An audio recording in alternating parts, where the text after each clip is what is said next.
اس مبارک کتاب کی روشنی میں تربیت اور تزکیہ کرنے کے لیے کائنات کے سرتاج محمد الرسول اللہ صلی اللہ علیہ وآلہ وسلم کو ہادی و مرشد بنا کے بھیجا۔ جن ہستیوں نے ہادی و مرشد کی صحبت اور رفاقت کو پسند کیا، اللہ ذوالجلال نے ان کے ایمان کو رہتی دنیا تک مقیاس اور میزان قرار دے دیے۔ وہ کون سے اصول و ضوابط تھے جن کی روشنی میں صحابہ کرام نے تربیت پائی اور وہ کائنات کی چنیدہ شخصیات بنی؟ اللہ ذوالجلال نے ایک نہیں کچھ دسیوں میڈلز عطا کیے، اور اس سے بڑا میڈل اور ڈگری کیا ہو سکتا ہے؟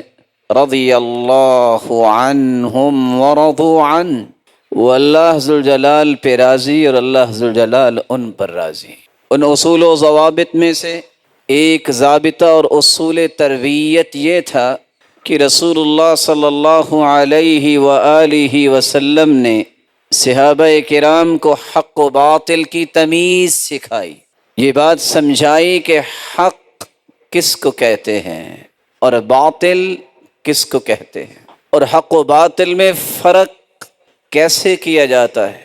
یہی وجہ ہے کہ صحابہ کرام رضی اللہ عنہم وارضاہم اس شناخت کے بعد کہ حق و باطل کیا ہے اس کی تمیز کرتے نظر آتے ہیں، اور زندگی کے آخری رمق تک صحابہ کرام نے ایسے ہی زندگی گزاری اور ایسے ہی تابعین کی تربیت کی، اور تابعین نے تبع تابعین کی تربیت کی، اور آج تک صلحاء اور اتقیاء اور علماء کا یہی طریقہ رہا ہے۔ بینگ مسلم، ایک مسلمان ہونے کے طور پر میری اور آپ کی بھی ذمہ داری ہے کہ حق و باطل کو پہچانیں، یہ جانیں کہ حق کس کو کہتے ہیں، باطل کس کو کہتے ہیں، تاکہ زندگی کے کسی بھی زاویے میں حق و باطل مکس نہ ہو جائیں، اس کی تمیز ختم نہ ہو جائے۔ اگر حق و باطل کی تمیز نہ ہوتی تو رسول اللہ صلی اللہ علیہ وآلہ وسلم کو مکہ سے نکلنا نہ پڑتا، سیدنا ابو بکر صدیق رضی اللہ تعالی عنہ کو مکہ چھوڑنا نہ پڑتا، سیدنا بلال کو کوئلوں پہ لیٹنا نہ پڑتا، سمیہ رضی اللہ تعالی عنہا شہید نہ ہوتی۔ اگر حق و باطل کی تمیز نہ ہوتی تو بلال رضی اللہ تعالی عنہ کو گھسیٹا نہ جاتا، اور سیدنا ابو ذر رضی اللہ تعالی عنہ کو خون و خون نہ کیا جاتا۔ حق و باطل کی تمیز ہی تھی کہ یہ سب تکلیفیں برداشت کی۔ حق یہ تھا کہ عبادت کریں گے صرف ایک اللہ کی، باطل یہ کہتا تھا کہ لات منات عزا کو مانیں، ہبل کو مانیں۔ تو حق و باطل کی تمیز ہی تو تھی جس نے اسلام اور کفر میں ایک دیوار کھڑا۔ صلی اللہ علیہ وسلم پر قرآن نازل ہوتا ہے، ثم الیہ ترجعون، قیامت کا دن آنے والا ہے، سب لوگ لوٹائے جائیں گے اللہ کی طرف۔ قیامت پر ایمان لانا حق ہے، یہ ایمان کا ایک جز ہے۔ ان تؤمن باللہ وملائکتہ وکتبہ ورسلہ والیوم الآخر وبالقدر خیرہ وشرہ۔ ایمان 6 چیزوں کا نام ہے۔ اللہ پر ایمان لاؤ، اس کی کتابوں پر ایمان لاؤ، اس کی رسولوں پر ایمان لاؤ، اس کے فرشتوں پر ایمان لاؤ، آخرت کے دن پر ایمان لاؤ، اور تقدیر کی اچھائی اور برائی پر ایمان لاؤ۔ اور جو شخص یہ کہتا ہے کہ میں مانتا ہوں کہ اللہ کے سامنے جانا ہے، پیش ہونا ہے، جب روح نکلتی ہے تو یہ اللہ ذوالجلال کے فرشتے لے جاتے ہیں، یا تو وہ جنت کی مہمان بنتی ہے یا 7 زمینوں کے نیچے سجین میں اسے قیدی بنا دیا جاتا ہے، کیونکہ یہ حدیث ہے اور یہ بیان کرنے والا حق ہے۔ اور باطل کیا ہے؟ جو یہ کہتا نظر آئے کہ ہم اللہ ذوالجلال سے نعوذ باللہ نکلے، اور ایک وقت آئے گا ساری روحیں نعوذ باللہ من ذالک اللہ ذوالجلال کے اندر ہی چلی جائیں گی، باطل ہے۔ قرآن مجید میں اللہ ذوالجلال نے ایک 4تھی جگہ فرمایا، فَقَدْ كَذَّبُوا بِالْحَقِّ لَمَّا جَاءَهُمْ فسوف يأتيهم أنباء ما كانوا به يستهزئون.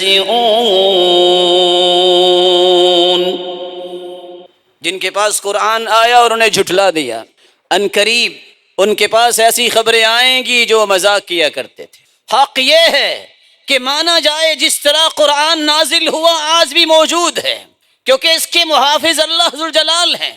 حق یہ ہے کہ قرآن 7 حروف میں نازل ہوا ہے. باطل یہ ہے جو کہے کہ یہ سب دھوکہ ہے. باطل یہ ہے جو یہ کہے کہ تبدیلی ہو چکی اور قرآن مجید کے 30 نہیں بلکہ 40 پارے تھے. باطل یہ ہے جو قرآن مجید میں تحریف کو تسلیم کرتا ہے. حق یہ ہے اِنَّا نَحْنُ نَزَّلْنَا الذِّكْرَ وَإِنَّا لَهُ لَحَافِظُونَ. قرآن کو ہم نے اتارا ہے اور اس کے محافظ ہم ہی ہیں. جس کی حفاظت اللہ ذوالجلال کرنے والے ہوں اس میں تبدیلی کیسے ہو سکتی؟ اللہ ذوالجلال نے ایک 5ویں جگہ فرمایا وَقُلْ جَاءَ الْحَقُّ وَزَهَقَ الْبَاطِلُ إِنَّ الْبَاطِلَ كَانَ زَهُوقًا. اسلام آ گیا ہے، حق آ گیا ہے جو کہ اسلام ہے، اور باطل گر چکا ہے. زحق بیساکھیوں پہ کھڑے ہونے والا باطل کبھی بھی قوت والا نہیں ہو سکتا. یہی وجہ ہے وہ اپنی بقا کی جنگ لڑتا رہتا ہے. اور الاسلام یعلو ولا یعلى علی. اسلام ہمیشہ بلند رہا ہے اور ہمیشہ بلند رہے گا. حتی یأتی امر اللہ لا تزال طائفة من امتی ظاہرین علی الحق. حتی یأتی امر اللہ، میری امت کے کچھ لوگ حق پر اسلام پر ڈٹے رہیں گے، جمے رہیں گے، متمسک رہیں گے. قیامت آ جائے گی، کسی کی مخالفت ان کے پائے استقامت میں لغزش پیدا نہیں کر سکتے. یہی وجہ ہے بدأ الاسلام غریبا وسيعود غریبا. بہت تھوڑے لوگوں میں اسلام شروع ہوا، ان قریب بہت تھوڑے لوگوں میں ہی واپس چلا جائے گا، لیکن جو رہیں گے وہ دنیا کے لیے سب سے بڑی طاقت بن کے رہیں گے. اللہ ذوالجلال نے اس لیے قرآن مجید میں یہ نصیحت فرمائی اپنے محبوب کو.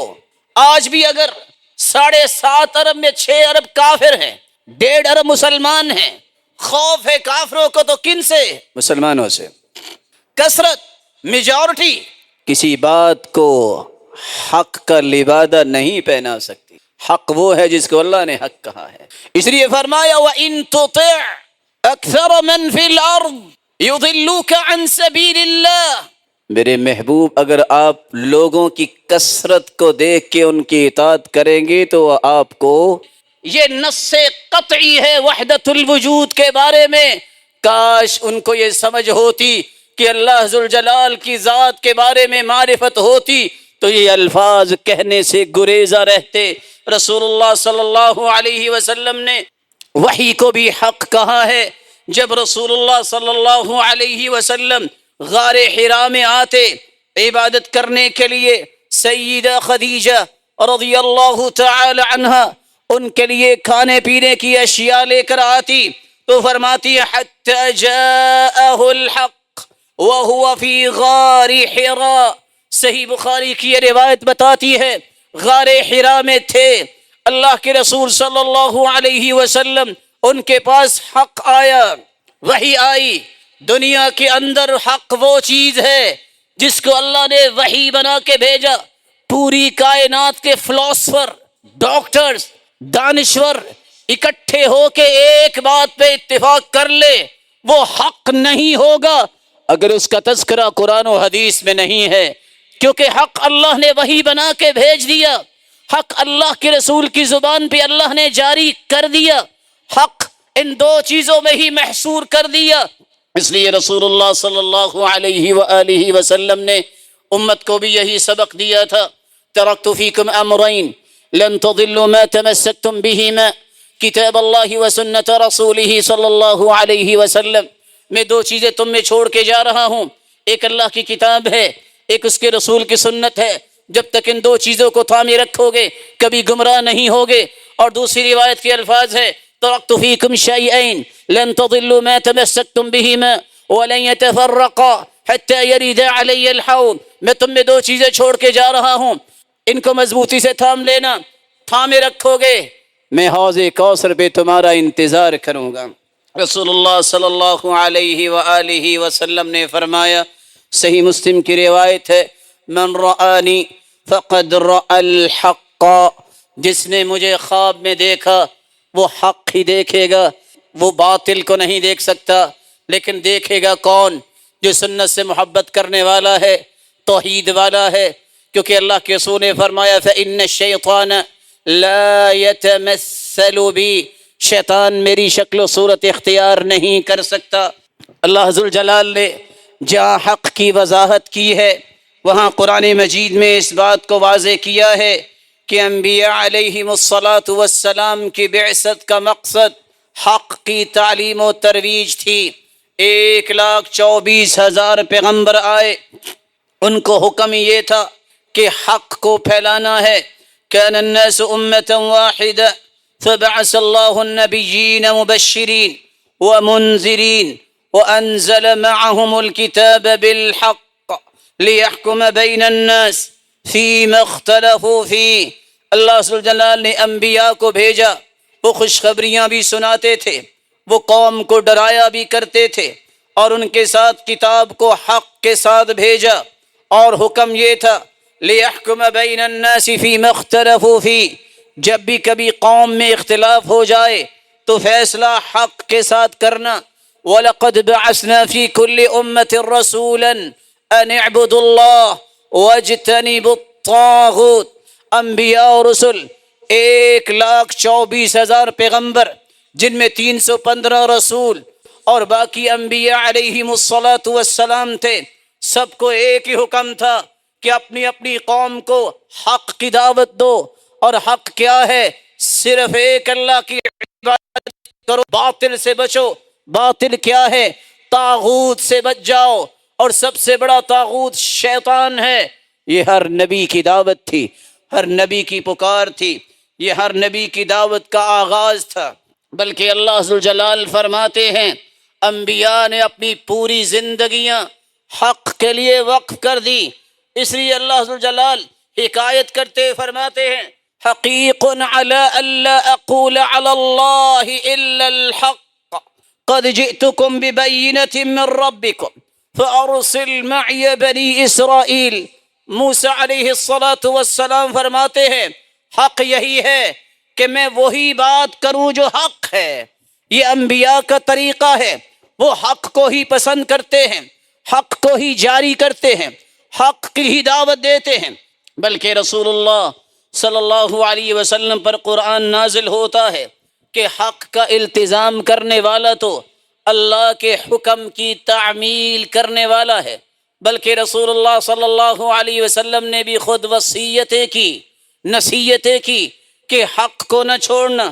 قرآن مجید میں اللہ فرماتے ہیں یا اہل الکتاب لا تغلوا فی دینکم، اے اہل کتاب اپنے دین میں غلو نہ کرنا، حدود سے تجاوز نہ کرو. ولا تقولوا علی اللہ الا الحق، اللہ کے بارے میں صرف حق بات کہو. اور اللہ کے رسول صلی اللہ علیہ وسلم کے صحابی ابو ذر رضی اللہ تعالی عنہ فرماتے ہیں کہ اللہ کے رسول صلی اللہ علیہ وسلم نے مجھے اس بات کی وصیت کی تھی کہ میرے صحابی تم اس بات کا خیال رکھنا. وَأَوْصَانِي أَنْ أَقُولَ الْحَقَّ وَإِنْ كَانَ مُرًّا، مجھے یہ وصیت فرمائی کہ میں جب بھی بات کروں حق بات کروں، خواہ وہ کسی کو کڑوی ہی کیوں نہ لگے. بلکہ اللہ ذوالجلال نے قرآن مجید میں ایک چوتھی بات بھی سمجھا